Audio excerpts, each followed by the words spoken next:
Shut up and sit down. 10.1 the president. अब यहां देखिए प्रेसिडेंट राष्ट्रपति, ठीक है, उनके बारे में आप पढ़ेंगे। We have already read that India is a sovereign democratic Republic.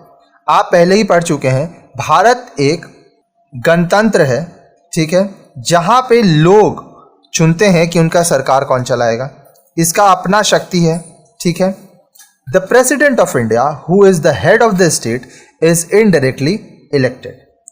Bharat के जो राष्ट्रपति होते हैं, जो कि पूरे राज्य का सबसे ऊंचा दर्जा उनको मिलता है, वह इनडायरेक्टली उनको चुना जाता है। सबसे पहले देखिए क्वालिफिकेशन, क्या क्या क्वालिफिकेशन चाहिए।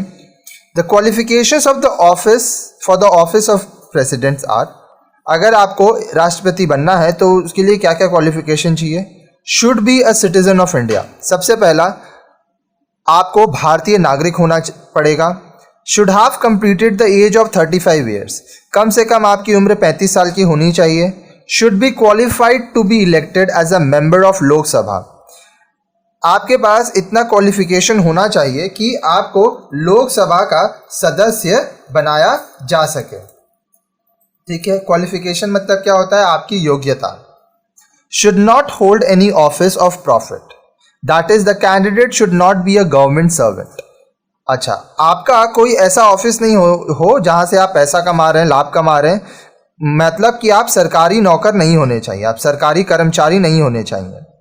However, the office of the president, the vice president, the governor and the minister of the union or the state is not considered as an office of profit for this purpose.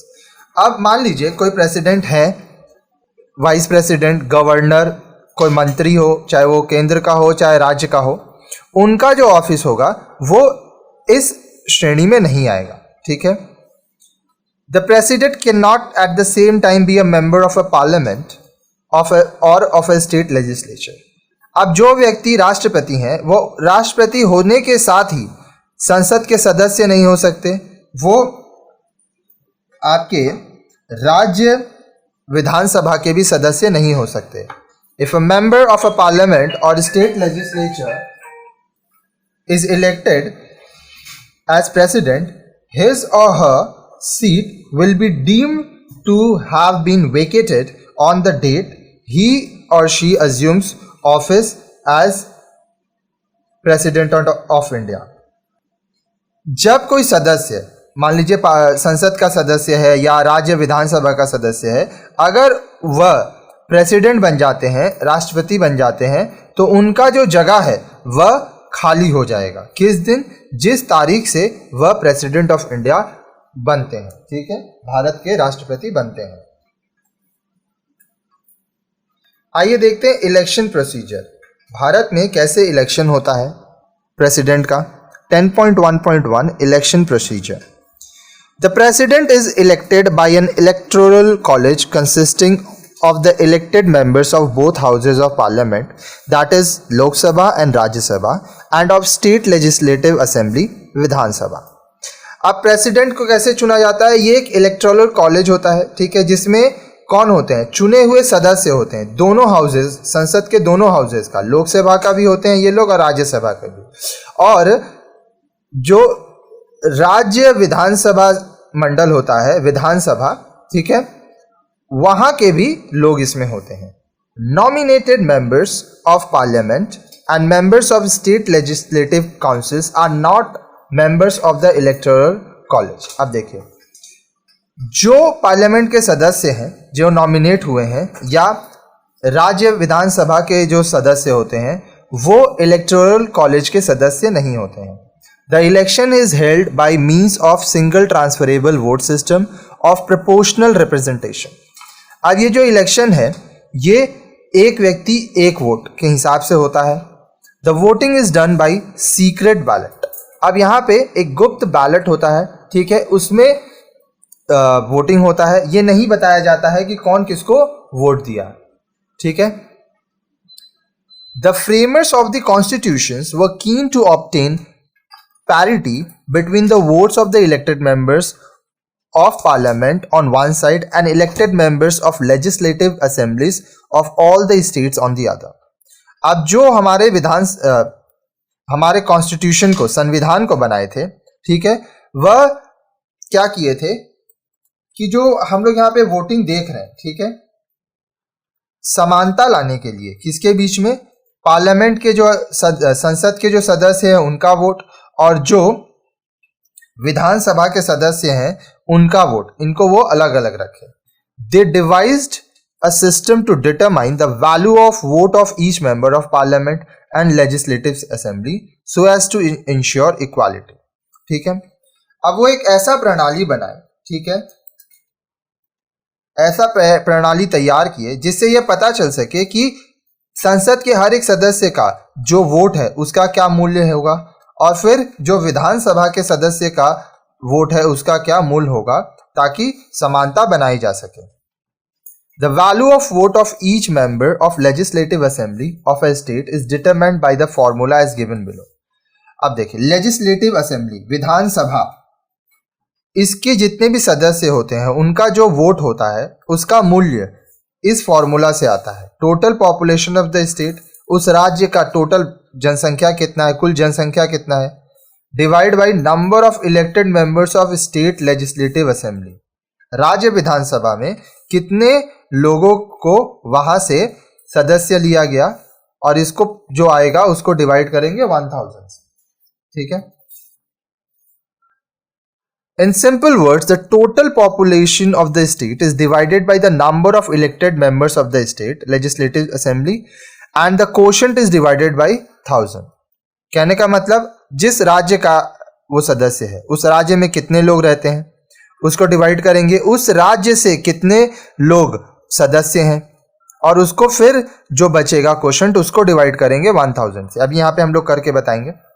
Example, let us suppose that the population of Punjab is 1,35,51,060 and the number of members of state Vidhan Sabha is 104.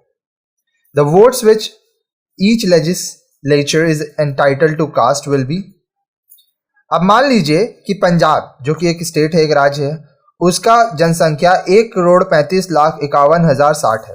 ठीक है, और पंजाब से राज्य विधानसभा में 104 सदस्य हुए हैं, तो वो लेजिस्लेचर जो बनेगा, ठीक है, उनको कितना वोट देने का मौका मिलेगा. देखिए, total population divide by the number of members of the state legislative assembly divide by 1000. ठीक है, तो 1,35,51,060 डिवाइड बाई 104. ठीक है, जो आएगा डिवाइड बाई 1000 अगर हम करते हैं तो 130, यहाँ पे 60 होगा. ठीक है, 130.29 आता है. ठीक है, ये आप कैलकुलेटर से कर सकते हैं. 130 होगा, क्यों? As the reminder 0.29 is less than 50%, it is ignored. कहने का मतलब मान लीजिए 130.56 होता तो हम इसको 131 मानते, क्योंकि ये 50 से अबव है. अब ये 50 से कम है, 50% से कम है, इसीलिए 130 हम लोग माने हैं. The value of each vote of a member of parliament is determined by adding all the votes of members of the state legislative assembly including the legislative assembly of union territory of Delhi and Pondicherry divided by total number of elected members of Lok Sabha and Rajya Sabha. तो हम लोग एक संसद के सदस्य का जो vote का वैल्यू है, मूल्य, वो कैसे निकालते हैं? Total number of votes of members of all the state legislative assembly. ठीक है, राज्य विधानसभा का जितना भी मेंबर्स होता है उसका जितना टोटल वोट्स आएगा वो divide by total number of elected members of both houses of parliament. कौन सा बोथ हाउस है? लोकसभा और राज्यसभा. इसमें जितने भी लोग होते हैं, ठीक है, उन सब का इलेक्टेड मेंबर्स, जो चुने हुए सदस्य हैं, उनके संख्या को लेंगे. अभी हम एक उदाहरण देंगे, आपको समझ में आएगा मैं यहाँ पे क्या बोल रहा हूं. देखिए, example, the votes of all the state legislative assemblies are added. ठीक है, जितने भी राज्य विधानसभा हैं उनके वोट को ऐड किया गया. Let us suppose that the total number of votes of all the legislators is 5,44,971 and the total number of elected member of parliament is 70. 176। मान लीजिए कि जो पूरे लेजिस्लेटर्स थे, ठीक है, विधानमंडल के जो सदस्य थे, उनका वोट को हम लोग को कैलकुलेट किए तो आया 5,44,971, ठीक है। उसके बाद हम लोग देखे कि कुल कितने पार्लियामेंट के चुने हुए सदस्य हैं, 776। Then the number of votes of each member of parliament will be, तो जो पार्लियामेंट के संसद के सदस्य हैं, हर एक एक का जो वोट होगा वो कैसे निकलेगा, 5,44,971 डिवाइड बाई भागा 776, ठीक है। 5,44,971 भागा 776, ये हो गया 702.28। अब यहाँ भी देखिए ये जो 0.28 है वो कम है 50% से, इसीलिए 702 लिए, ठीक है। अगर मान लीजिए ये पॉइंट के बाद 50% से ज्यादा होता तो 703 लेते। At both the stages, if the remainder is less than 50 of the divides, it is ignored. But when the remainder is 50% or more, one vote is added to the quotient. अब देखिए दोनों ही कंडीशन में, चाहे हम यहाँ पे लें या यहाँ पे लें, ये 50% से कम था इसीलिए इग्नोर कर दिए। अगर ये 50% होता, मान लीजिए अगर ये होता 702.50, तो हम लोग इसको 703 लेते, या 702.56 होता या 5 से ऊपर होता तो हम लोग 703 लेते।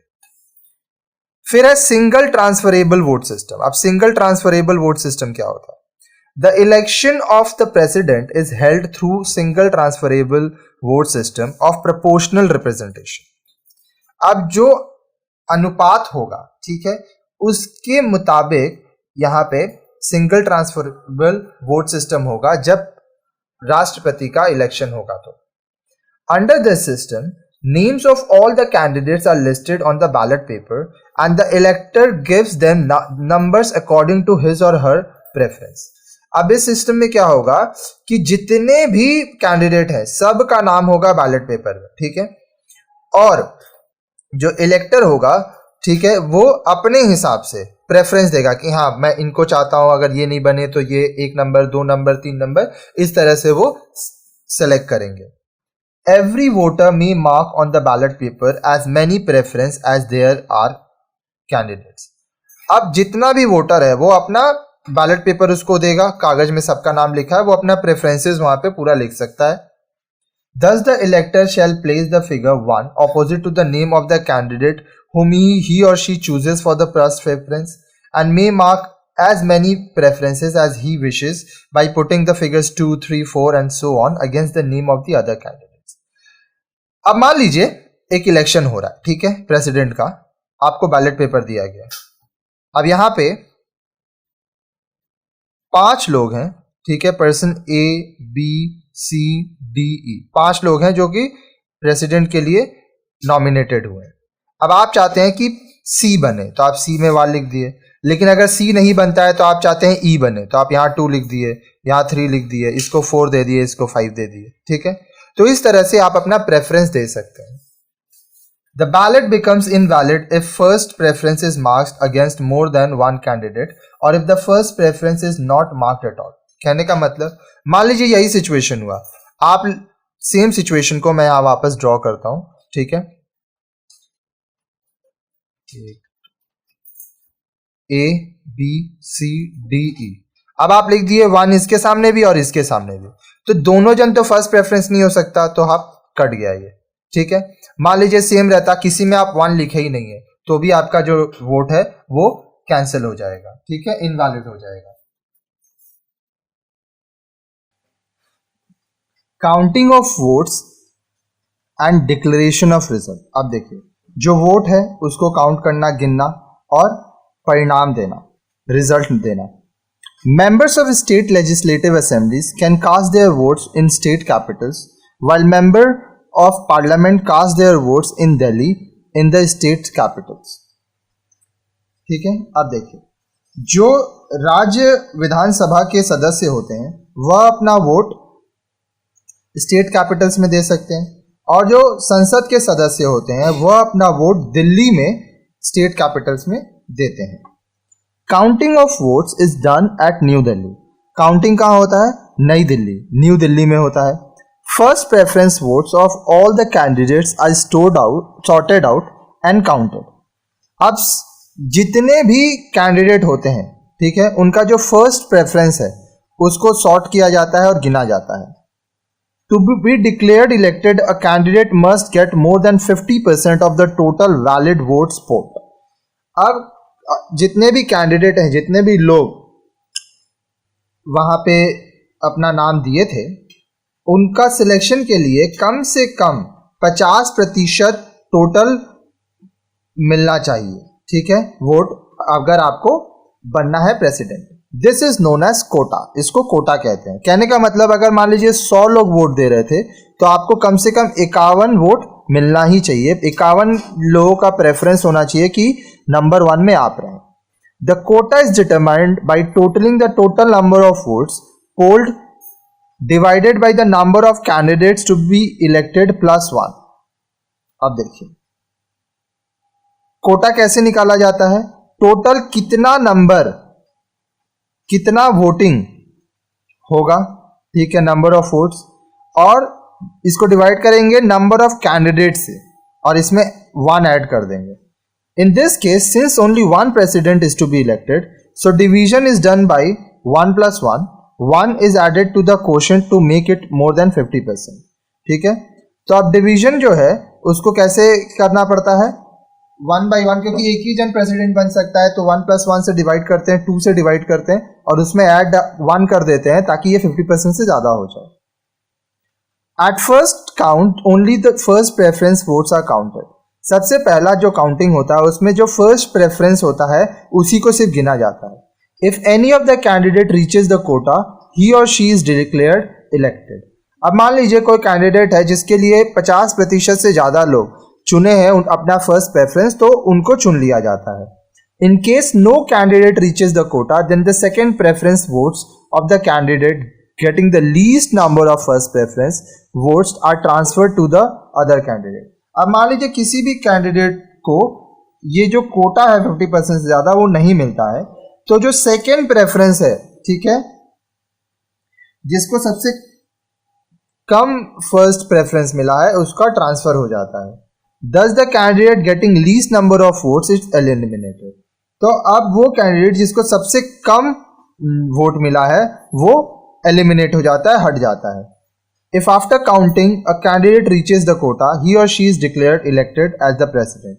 अब फिर से काउंट किया जाता है और अगर उस कैंडिडेट, वह कैंडिडेट कोटा तक 50% प्लस के कोटा तक नहीं पहुंचता है तो उसको फिर से होता है, और अगर मान लीजिए कोटा पहुंच जाता है तो वो प्रेसिडेंट बन जाता है.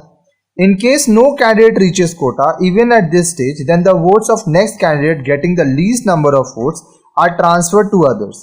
अब देखिए अब क्या होता है, अभी भी अगर कोटा ट्रांसफर नहीं हुआ, ये 50% क्रॉस नहीं हुआ, तो जिसको अब सबसे कम वोट मिला है उसका वोट सब में ट्रांसफर हो जाता है और वो हट जाता है.